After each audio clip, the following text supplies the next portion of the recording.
And with that, we're going to transition to the panel discussion. So I invite all the panelists to join me. So please start sharing your videos and audio. And also, everyone who has any questions, please ask them in our Discord channel. We're going to relay them to the panelists, and hopefully we're going to have an interesting discussion. Looks like there's been a lot of exciting topics covered, so there's definitely a lot of things to talk about. I would like to, I guess, just to kick off the panel,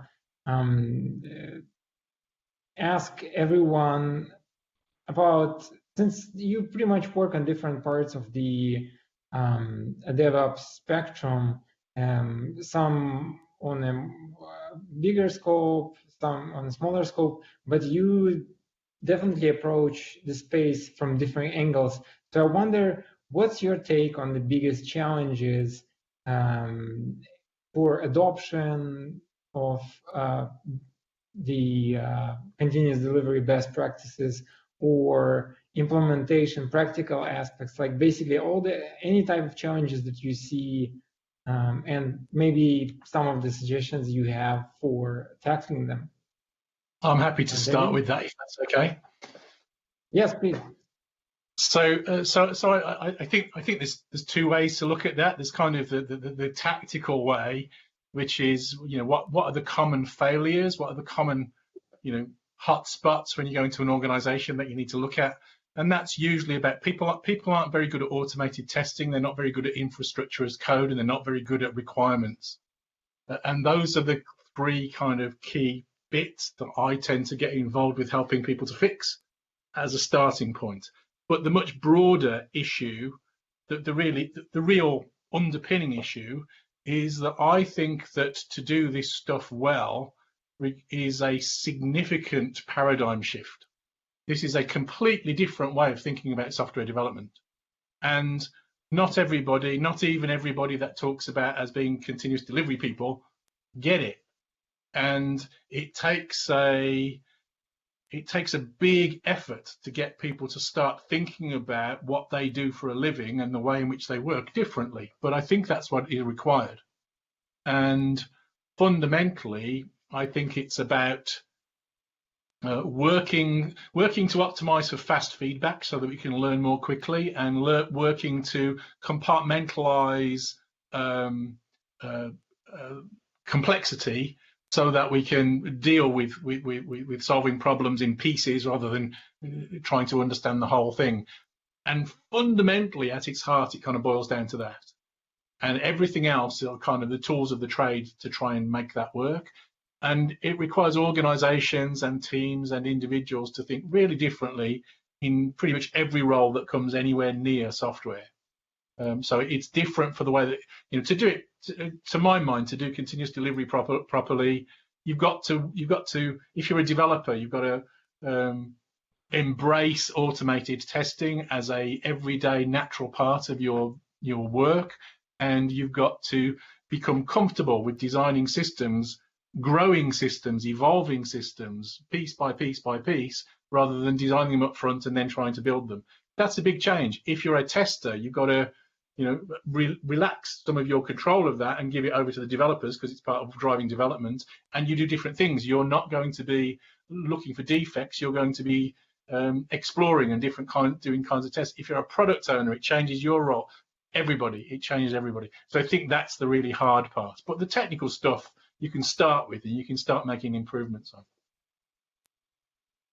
I see. So you basically the culture first, and then the technology. Looks like.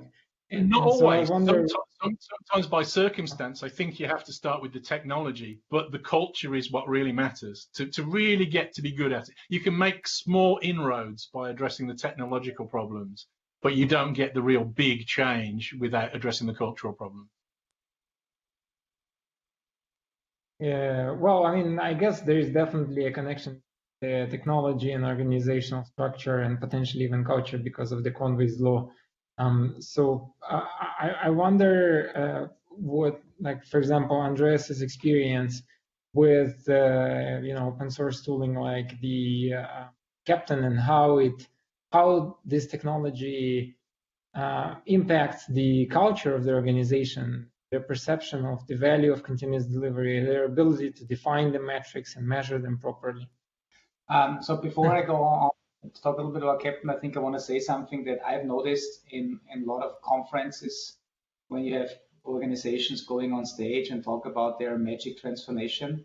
And typically organizations take maybe a lighthouse project and talk about how well they did, right? And we are all proud of this, but it often doesn't really reflect the truth of the whole organization. It might be one project that did extremely well, or they got pushed by, we are all, a couple of us are vendors here, right? And obviously we push them to talk about how great they do with our tools.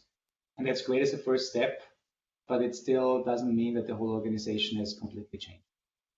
And I think some people may think that this is great to encourage more teams within the organization to do more, but sometimes I also feel that people get discouraged by, well, this is actually not reflecting the complete truth.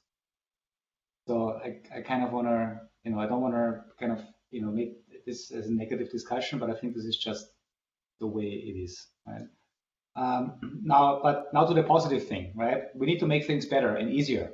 And there are a lot of people like Ravi from Harness, Andrea, Dave, right? We all try to help these organizations and people to transform, whether we do this through coaching sessions, to best practices, or through tooling. I think now we just need to figure out how the tooling that we provide becomes so easy that really everyone can easily make a change.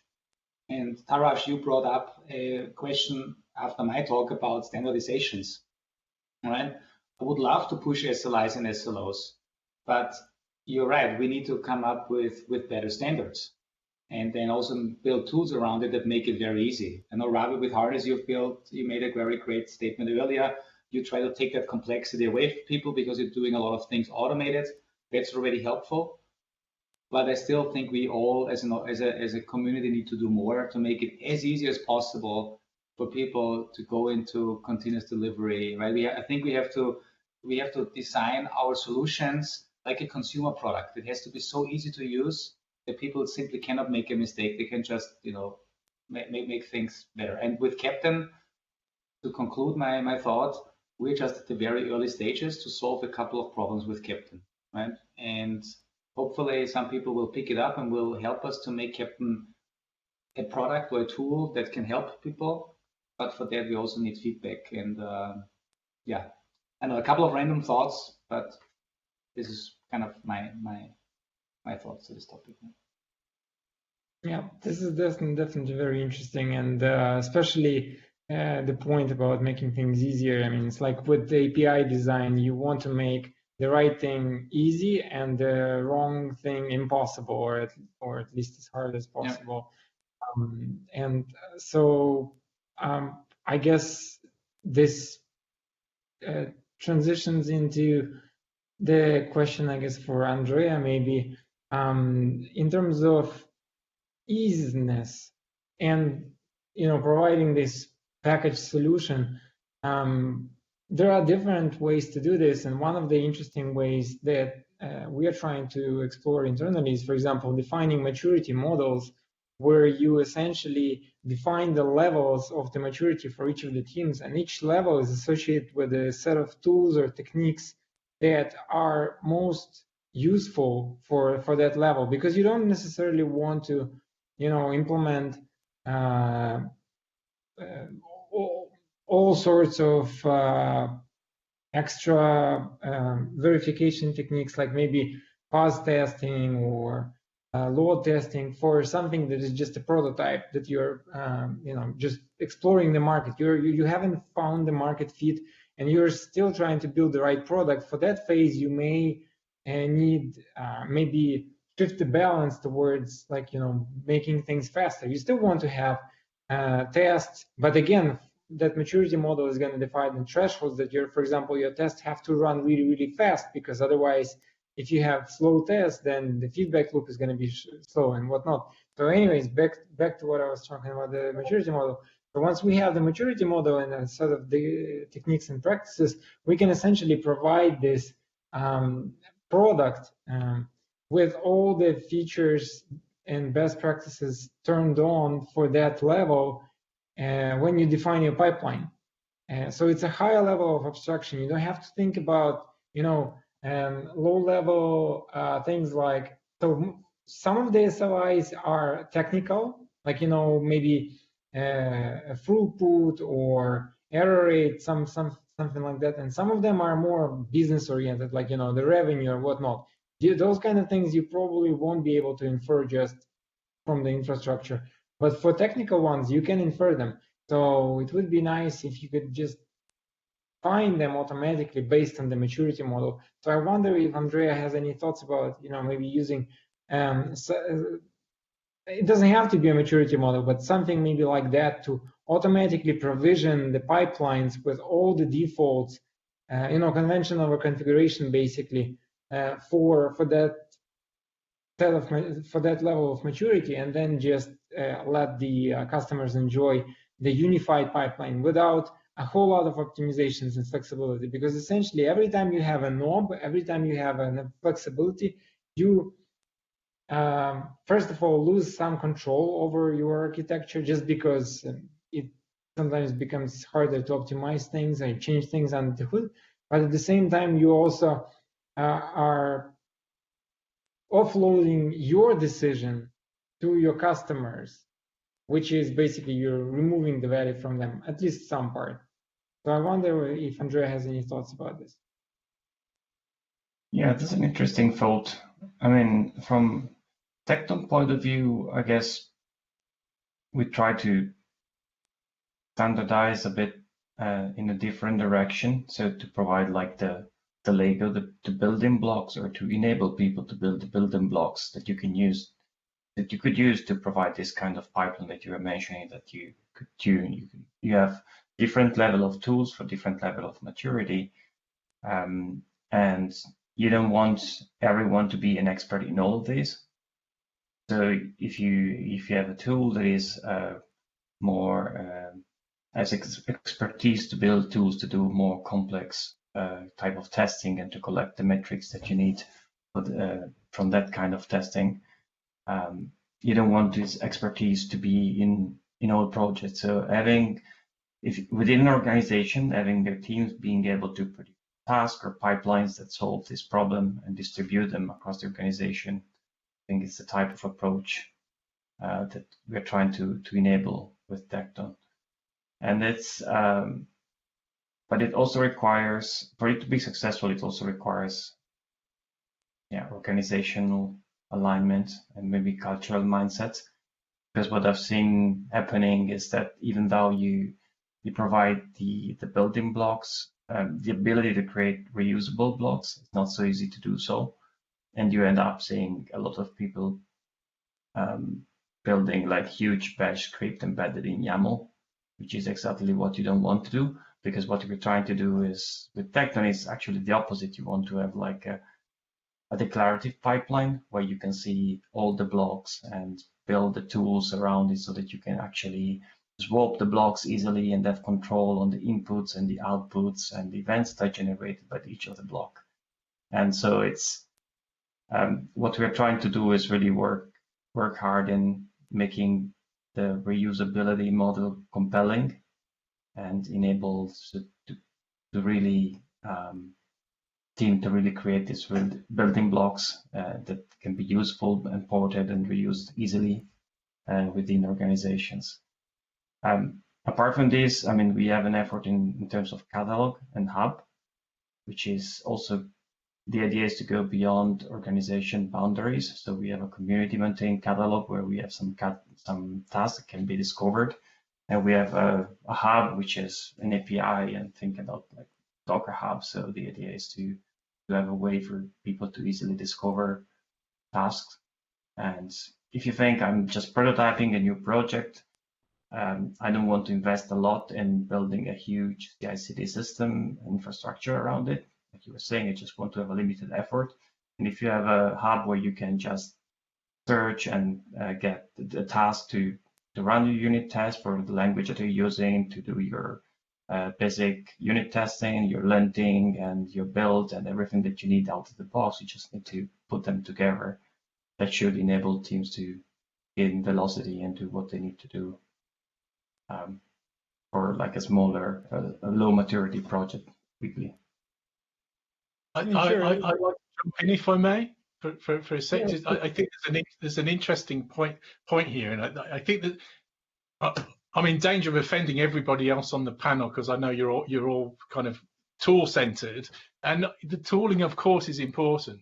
It's really important stuff. But I think that one of the things that one of the problems that we have as an industry is that software development is really bloody hard, and trying to give the illusion that it's trivial and simple is unreal. You know, all abstractions are leaky, and all of the abstractions that we layer on top of things in terms of tooling or whatever ultimately are going to leak. And so to do well, you need, you know, if you are going to be operating in the way that Google or Facebook or Netflix or my organizations, LMAX, those sorts of places operate, you've got to understand more about what's going on. You've got to understand, you know, how to apply the tools and use them, and just trying to do it so that it's out of the box and you don't have to worry about it. I'm not quite sure he's going to get you there.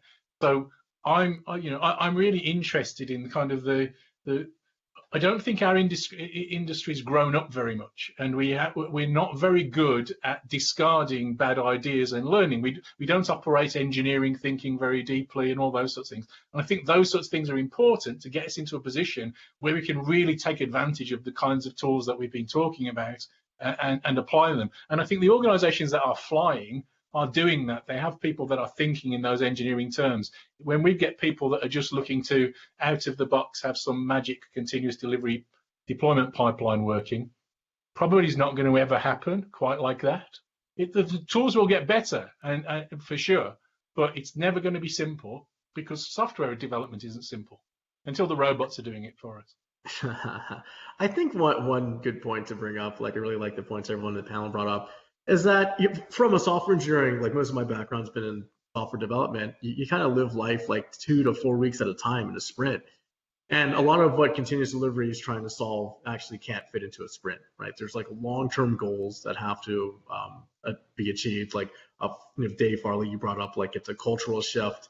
One of the points that I really like that's been brought up is that it's depending on your internal or external customers. I think Andreas has brought up the point that it's actually a product mindset, right? Too long in software engineering, or let's say if someone's trying to do a DevOps modernization, it might be project focused, but this is actually a product focus. It takes time, takes iteration.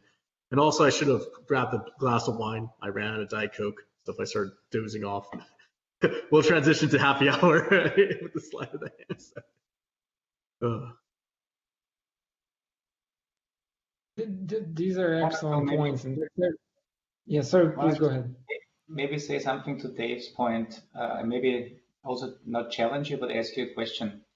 Because obviously it would be perfect if we all have engineers out there that have, I don't know, learned to perform software engineering, I don't know, from school. Like I started in high school, I was lucky that in high school I picked up software engineering, right? When I was 14, I started developing, and now I'm 41, I believe.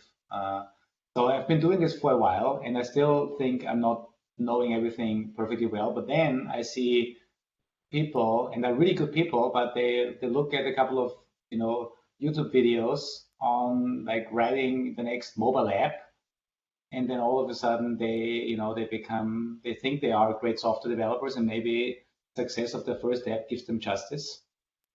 And then also the market is demanding so many new software engineers, but I'm not sure if we have as an industry the time to educate so many people with all the basic knowledge that we need, right? It seems right, because our industry is moving so fast and everybody wants to become a software company.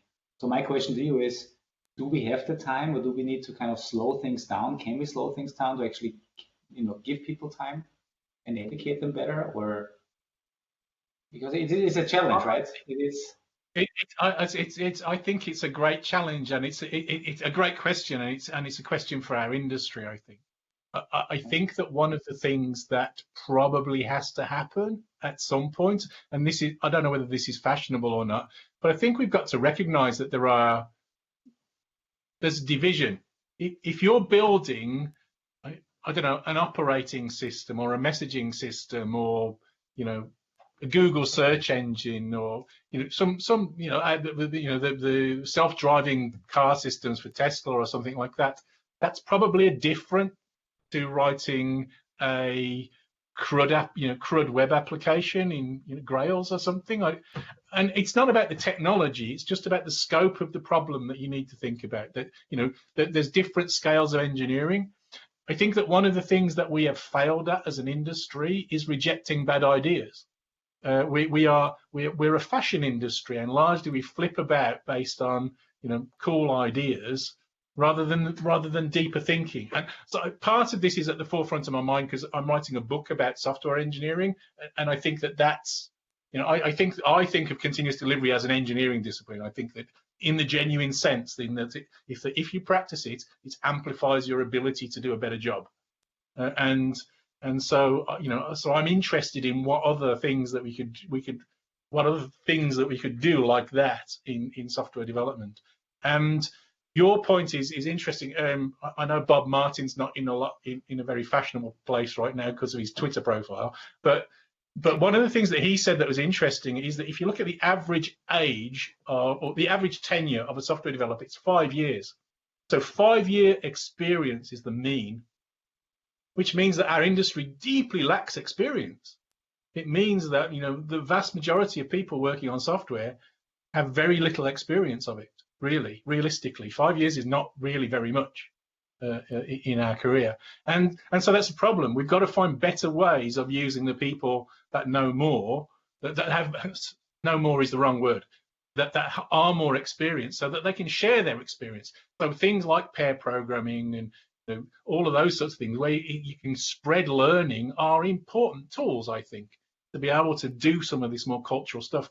But I think that we should be probably treating some of those things more seriously than we do, rather than worrying about the next language or the next framework or the next tool set. Yeah, I totally like this point. I think scaling the knowledge is actually one of the biggest challenges in our industry. And that's actually the reason why I'm super excited about some of the projects like maybe Amazon Guru, for example, which are trying to educate their users through continuously monitoring the delivered software and providing them insights as part of review or maybe even post-review, where you get information about, like, for example, oh, looks like you're not using, you know, you have potentially security vulnerability here, and you can learn a lot more about it here. Or maybe there is like a quick fix, so you can just, you know, click it, and then we are gonna just do it for you, and we'll let you know why it's done this way and how to do it and how you can prevent this kind of issue. So you can basically have a much better experience where you don't have to necessarily do, like, you know, a regular curriculum style of education where you have to sit for years like a doctor learning all the symptoms and everything, because you feel overwhelmed and also sometimes feel a bit detached from practice and real world. Whereas if you have these things put in the context of your application, where you understand that, okay, look, we found the performance regression, and here is why we think that's a regression, and here's what you can do about it. Here's where you can learn more about it. So this way you have this incremental, much less steep learning curve to just explore things in a more gentle way, but at the same time they're always put in context so you realize the impact of your mistakes. Like when you make a bad call, you immediately get this feedback, and that's actually one of the things that I think I think that's the reason why we want to have tests and fast tests, because in the real world, when you do something wrong, maybe you touch a hot pan or whatnot, you're going to immediately feel the pain, and you're going to like, okay, I'm not going to do this anymore. But with software, because it's so malleable and, you know, it's like you can do anything without it, it feels like there are absolutely no restrictions. You can do anything with it, and you do not feel this pain immediately. So because of this detachment of pain and action, you do not associate in your mind that like this is not ideal. And I think shifting left and some of the approaches that we use to educate users will hopefully narrow this gap where people will actually start attaching their mistakes with the real customer impact. They will recognize, okay, I am destroying customer experience by doing these kind of things, so I should probably not do that. So I think that it's definitely an interesting space, and it also goes to this culture of being opinionated or being super flexible, where I guess the common example is comparing Android and iOS, where with iOS everything is super opinionated to a point of a design where you have to use certain UI elements and certain design principles, whereas with Google historically you could do like whatever you want. And both approaches have their pros and cons, and that's actually the reason why I was wondering what Ravi thinks about this balance between being opinionated, like you mentioned that Harness is trying to do to make all the decisions for you, and this customer, all the customers, they always users in general, and me and everyone else, I would imagine, we all believe that we are all snowflakes, that our needs are so unique and special that we absolutely need to have a lot of customization available to us, such that I can just customize every aspect of my experience. And so how do you balance, Ravi, this desire of customers to have tons of knobs and customizations and being opinionated and trying to because the only way you can educate and try to disseminate some best practices is to have best practices in your mind. You need to have some opinions about how to do things properly, which obviously can not necessarily go in the same line as your customers. So how do you balance this? I think that's the quintessential platform engineer's dilemma, right? So if anybody's built, like, take Harness out of the picture, like if we're building a platform for, let's say we're a platform engineering team for some firm, how much of your opinion do you apply into the system versus how much innovation do you allow the end users or to kind of exploit? One thing that I really like, what actually I had the benefit of listening to everybody's talk, and then I can kind of respond. I like going last; it's always my favorite time to go. Is that Farley said something very interesting? There's this acronym, and a little bit off topic here. Like there's this acronym called CAM, so Culture, Automation, Measurement, Sharing. If you measure DevOps teams' efficiencies, everybody sucks at sharing. Like if you compare like that the spread between how effective the most effective organization is to the least effective organization, everybody's in like the suck category. Like we're bad at disseminating information. And so a part of that opinionation, right, is disseminating why the opinion happened. So as let's say new testing comes online, a decade ago, I never did an open source scan. I would have to go give my distributable to a lawyer. They would page through it and give me a month before, oh yeah, you didn't use something infringing, versus now it's kind of instant feedback, right? We're getting that dissemination of information in a pipeline. And so it's all about how much control you want to, guardrails you want to set up. If your customer is a platform engineering team, they might say we want to be able to have a little bit more control. If your internal customer is an engineering team, there are right and wrong models. What I've seen has been more effective. And I always like to call it the tightening the screw or tightening the rope type of model. In lower environments, you're much more liberal with the rule sets you apply, so you let more things happen. Then as you kind of go up the chain towards like marching towards prod, you're a little bit more stringent with embracing control. But the main thing is sharing the information. There's what is unique about continuous delivery, in my opinion, is that you're bringing in experts from many different parts of the organization. So there's 5 of us in this panel. I'll pretend each one of us works for AppSec, one works for infrastructure engineering, one works for cloud engineering. Like our domains are coming together in the pipeline at some point. So having to accurately represent our expertise, I think, is a challenge. I know that's a little off from the control versus innovation, but I think it's an important part to get across, disseminate information, and also respect the expertise of the experts who put their opinion in there. I'd like to mention one model that I admire, that kind of steers the middle course of being opinionated and being open.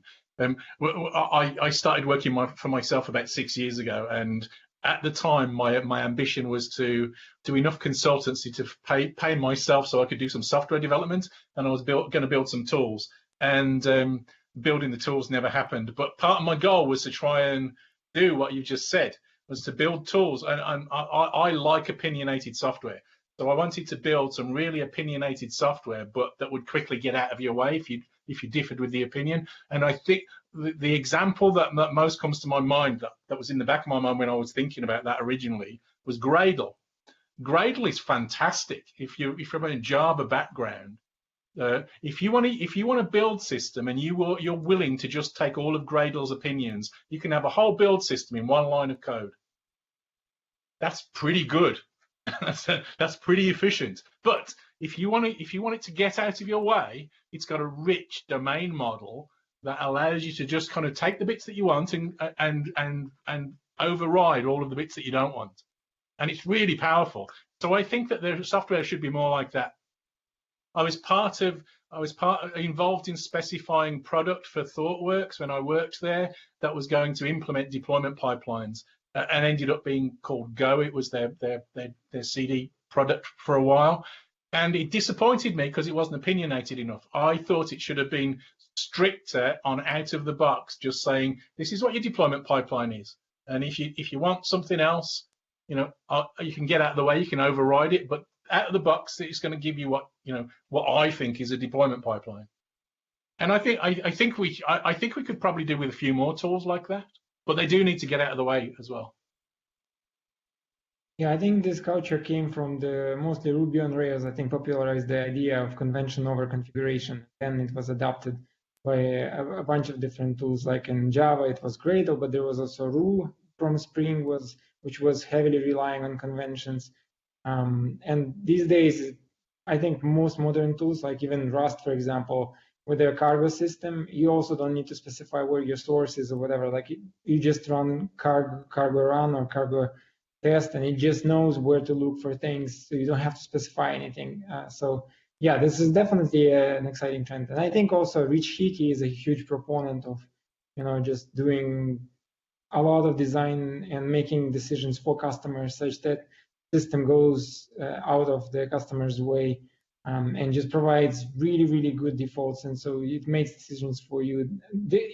They are opinionated in a good way, because at the end of the day, we want to educate our users to help them make the right decisions. It's not just about providing whatever you ask, it's understanding what kind of problem you're trying to solve and delivering the product that solves that problem best, not just delivers what you're asking for. Because this common famous saying, like, if we were to do what customers ask us, we would give them a faster course, but what they actually wanted is they wanted to have faster mode of transportation, which is, for example, a car or maybe an airplane. So that's, I think it definitely makes sense. Well, a friend and I used to joke that the ideal programming language would give you a bunch of really simple features and wouldn't allow you to have more sophisticated features unless you proved that you could use the simple features properly.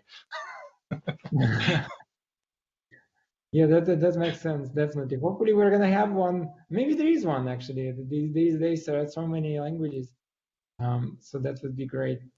Well, we are criminally out of time. So do you have, does anyone have any closing thoughts before we transition to the afternoon sessions? This is great. Well, I really enjoyed being on the panel, and some excellent resources in the industry are here. So honored to be part of the panel. Yeah, thank you. I actually apologize that we didn't have enough time, because I think there are so many exciting topics to talk about. Maybe we should even have a separate forum for these kind of discussions, where we can just discuss some of the emergent trends or ideas about how we can benefit the community or form the community. maybe create these opinions. I think standards is actually a good first step, where if we can just start talking about what would make sense for the entire industry, creating these opinions and writing them down. I think it's extremely important to write things down such that it's possible to iterate on them, because no matter what the opinion is, it's probably going to be wrong for a long time, maybe forever. But as soon as you have it written, you can iterate over it, you can improve it, you can discuss it. And I think that's the only way we can progress, by discussing these things, by iterating over them, capturing more feedback, and just doing the proper engineering, because that's what it is all about. So yeah, thank you so much for your time. Really appreciate it. I realize that it's very late for you. You're based in Europe, so I'm actually going to be moving to Europe soon. So hopefully, I will suffer with you, so that I won't have any unfair advantage in this regard. Yeah, thank you so much again, and have a wonderful evening. Thanks. Thank you. Thank you. Bye, everyone. No.